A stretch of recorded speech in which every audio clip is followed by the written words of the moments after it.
मुलाहिज़ा कीजिए ज़ंबील नामा की 8वीं किस्त, इम्तियाज़ अली ताज की तहरीर, चचा छक्कन ने धोबन को कपड़े दिए।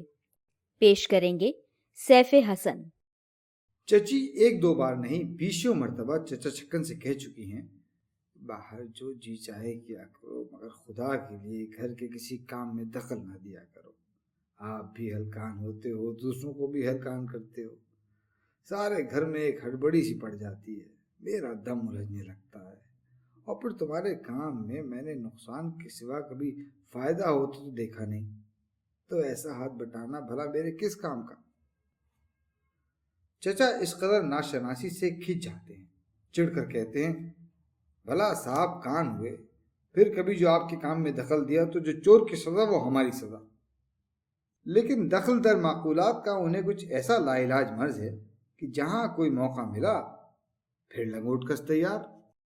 आज ही दोपहर की सुनिए, चची का जी अच्छा न था, गला आ गया था, उसकी वजह से हल्की हल्की हरारत भी थी। मुंह सर लपेटे दालान में पड़ी थी कि धोबन कपड़े लेने आ गई। चची ने कहा, परीठन आज तो मेरा जी अच्छा नहीं है, कल या परसों आ जाइयो, मैं ले कपड़े दे दूंगी। धोबन बोली, बीवी जी बरीठा आज रात भट्टी चढ़ा रहा था, कपड़े मिल जाते तो 8वें दिन दे जाती, नहीं तो वही 10-15 दिन लग जाएंगे। चची ने कहा, अब जो है सो है, मुझे तो उठकर कपड़े देने की हिम्मत नहीं है। चचा छक्कन परले दालान में बैठे मियाँ मिट्ठू को सबक पढ़ा रहे थे, कहीं चची की बात सुन पाए। उन्हें ऐसा मौका अल्लाह दे। छठ उधर आ पहुंचे, बोले, क्या बात है, कपड़े देने हैं धोबन को, हम दे देते। चची बोली, ऐ खुदा के लिए तुम रहने देना, हल्कम डालोगे सारे घर में, पहले ही मेरा जी अच्छा नहीं है, कल परसों अल्लाह चाहेगा तो आप उठकर दे दूंगी। चचा कब रुकने वाले थे भला, अल्लाह जाने काम ही का जुनून है या घर के कामों से तबीयत को खास मुनासबत है, या रोक दिए जाने में उन्हें अपने सलीके और सुगरापे की तौहीन नजर आती है। बोले, वाह भला कोई बात है, यह ऐसा काम ही क्या है, अभी निपटा देते हैं। चची जानती हैं कि वक्त पर चचा कब किसी की सुनते हैं। वो तो बुड़बुड़ाती हुई करवट लेकर पड़ रही और चचा चले धोबन को कपड़े देने। चची टोक चुकी थी, इसलिए आपने न तो किसी मुलाजिम को आवाज दी, न किसी बच्चे को बुलाया और न किसी से पूछा कि किसके कपड़े कहाँ पड़े। खुद ही घर के जाले लेने शुरू कर दिए। जो कपड़ा नजर आया खुद ही आंखों के सामने तान कर परखा या नीचे फैला कर देख लिया। कमबख्त पता भी तो नहीं चलता पहनने का कपड़ा है या झाड़न बन चुका है। जमानों के बच्चे भी इससे अच्छी तरह कपड़े पहनते होंगे।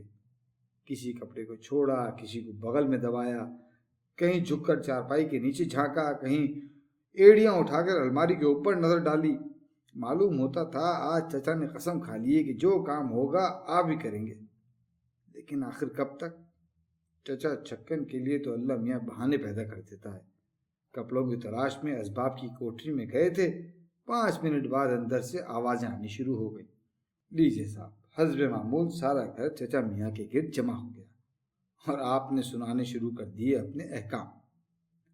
अब खड़ा मेरा मुंह क्या तक रहा है, जमा कर ले सारे कपड़े, पर देखियो कोई रह न जाए, एक एक कोना देख लीजियो, दालान में ढेर लगा दो सबका।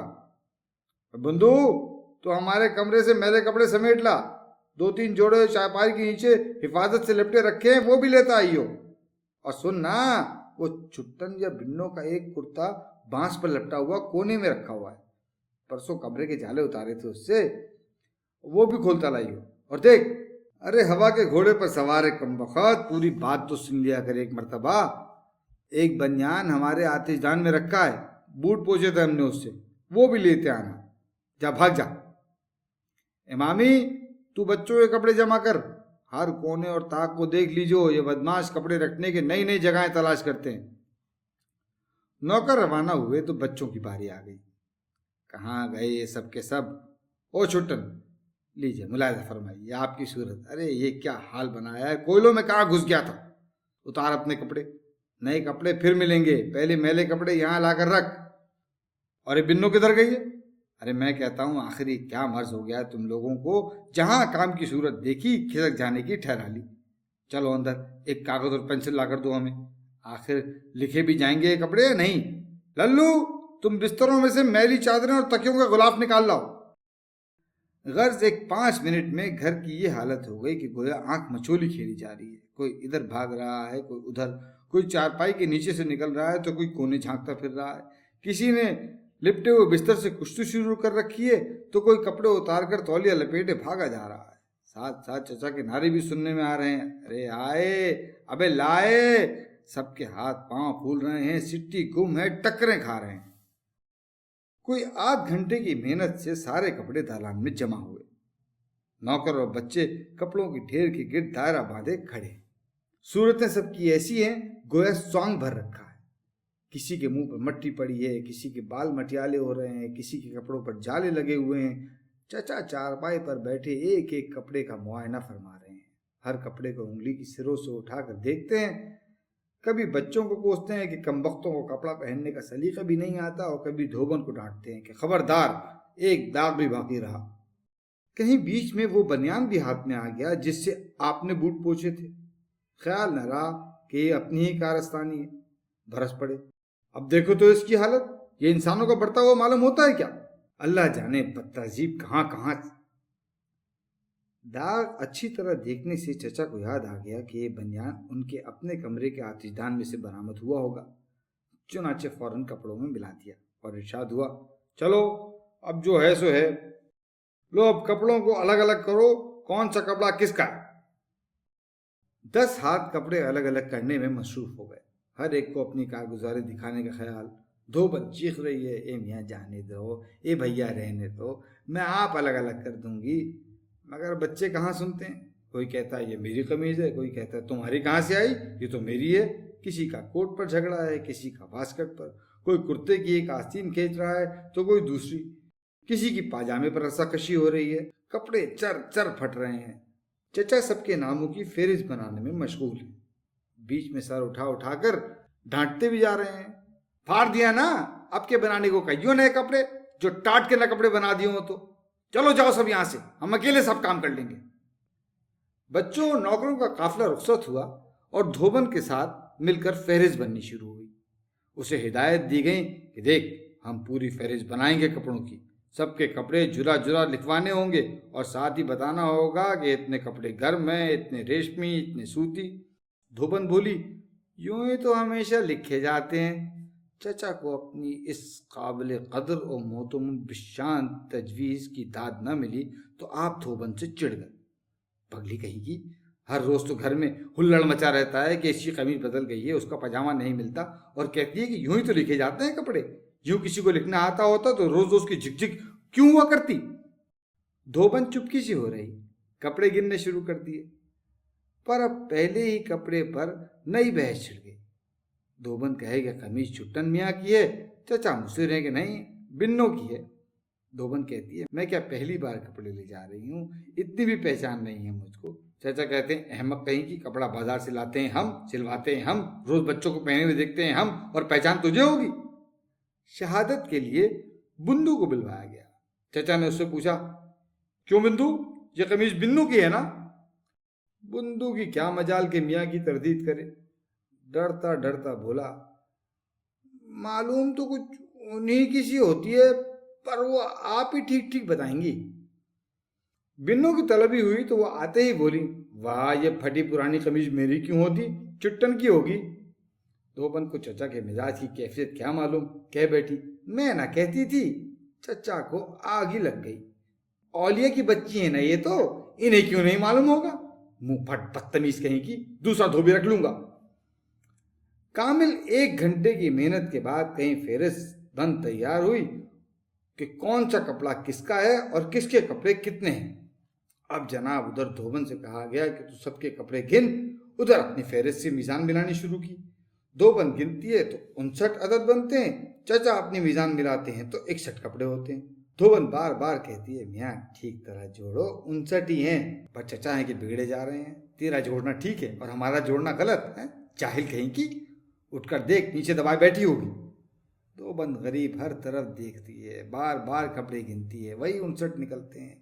चचा की नज़रों के सामने भी एक बार गिनती है, वही 59 निकले। आखिर नए सिरे से तमाम कपड़ों का मुकाबला किया गया। कोई घंटे भर की तहकीक के बाद मालूम हुआ کہ دھوبن نے بتائے تھے 2 جوڑی موزے اور چچا نے لکھے تھے 4۔ دھوبن انہیں 2 عدد گنتی تھی اور چچا 4 عدد۔ اس پر پھر بیچاری دھوبن کے لتے لیے گئے۔ جوڑی کیا مانے؟ 4 نہیں تھے موزے؟ یوں تو 4 رومالوں کو تو 2 جوڑی رومال لکھوا دے تو کیا ہمارا قصور ہوگا؟ لے کر اتنا وقت مفت میں ضائع کرا دیا۔ ساری عمر کپڑے دھوتے گزر گئی اور ابھی تک کپڑے گننے کا سلیقہ نہیں آیا۔ 12 بجے دھوبن آئی تھی، 4 بجے رخصت ہوئی۔ چچا چھکن فراغت پانے کے بعد فہرست چچی کو دینے آئے۔ بولے، نمٹا دیا ہم نے دھوبن کو۔ چچی جلی ہوئی تھی، بولی، گھر پر قیامت ہی تو گزر گئی۔ کوئی بچہ ننگ دھڑنگ پھر رہا ہے، کوئی غسل خانے میں کپڑوں کے لیے غل مچا رہا ہے۔ دھوبن دکھیا الگ کے سیانی ہو کر گئی۔ آدھا دن برباد کر کے مزے میں کہتے ہیں کہ نمٹا دیا ہم نے دھوبن کو۔ چچا چڑ گئے۔ تمہیں کبھی پھوٹے منہ دانت کے 2 لفظ کہنے کی توفیق نہ ہوئی؟ چچا روٹ کر چارپائی پر پڑ رہے۔ چچی نے پوچھا، پاجاموں میں سے ہزاربند نکال لیے تھے؟ چچا کی آنکھیں کھلیں مگر جواب نہ دیا۔ بڑے مناسب وقت پر روٹ گئے تھے۔ اتنے میں فہرست دیکھ کر چچی بولی، اور یہ میری ریشمی قمیض کون سی؟ ہلکے فیروزی رنگ کی؟ غضب خدا کا، میں نے تو وہ استری کرنے کو الگ رکھی تھی۔ ارے کمبخت 2 کوڑی کی کر کے لے آئے گی۔ اور اس میں سے میرے سونے کے بٹن اتار لیے تھے نا، یا نہیں؟ اب تک تو چچا کی تیوری چڑھی ہوئی تھی، سونے کے بٹنوں کا سنا تو ہڑبڑا کر اٹھ بیٹھے۔ بٹن؟ سونے کے؟ تمہارے؟ تمہیں میری قسم! ہائے ہائے، وہ تو ہم نے نہیں اتارے۔ جوتی پہنتے ہوئے چچا باہر بھاگے۔ ارے بھائی چلی گئی دھوبن، او بندو چلی گئی دھوبن، ارے مامی، ارے کدھر گئے دھوبن، ارے دوڑیو، ارے بھیا جانا، ارے پکڑنا، ارے لے کر آؤ، ارے منہ کیا تکتے ہو، سونے کے بٹن لے گئی۔ اما سونے کے بٹن تمہاری چچی کے۔ اس کا گھر کدھر ہے؟ ارے چوک سے مڑ کر کدھر کو؟ اما خوانچے والے کسی دھوبن کو جاتے ہوئے دیکھا ہے کیا؟ ارے بھائی ریوڑی والے، کوئی دھوبن ادھر سے گزری ہے کیا؟ او بھائی گنڈیری والے، کوئی دھوبن دائیں کو؟ اچھا اس طرف کو ہیں؟ اچھا۔ ابھی تک چچا بٹن لے کر واپس نہیں آئے۔